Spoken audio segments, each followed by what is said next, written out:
میرا پیغمبر عظیم تر ہے،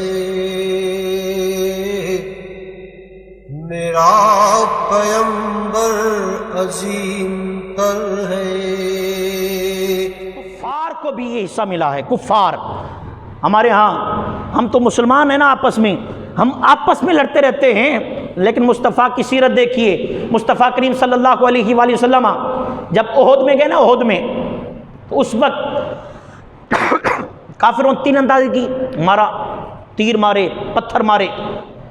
میرے آقا صلی اللہ علیہ وآلہ وسلم دین کے لیے، آپ کو پتھر لگا دانت مبارک پر، اور چہرے سے خون نکل رہا ہے، منہ سے خون نکل رہا ہے، لہو لہان ہیں۔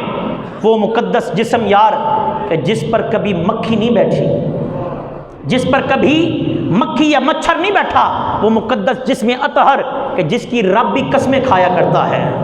اس کو جب لہو لہان کیا گیا، صحابہ آئے، عرض کی یا رسول اللہ، رو رہے ہیں، پریشان ہیں صاحب، عرض کی یا رسول اللہ ادعو علی المشرکین، ادعو علی المشرکین، یا رسول اللہ ان کے لیے بد دعا فرمائیں، یہ غرق ہو جائیں، یہ تباہ ہو جائیں، یہ ملیا میٹ ہو جائیں۔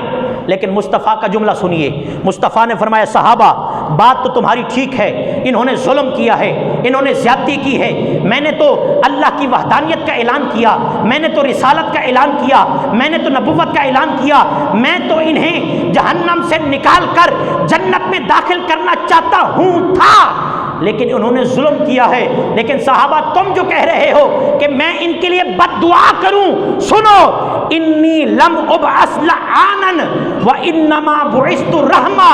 اے صحابہ، میں بد دعائیں دینے کے لیے پیدا نہیں کیا گیا، میں لام تام کرنے کے لیے پیدا نہیں کیا گیا، بلکہ رب نے مجھے رحمت بنا کر بھیجا ہے۔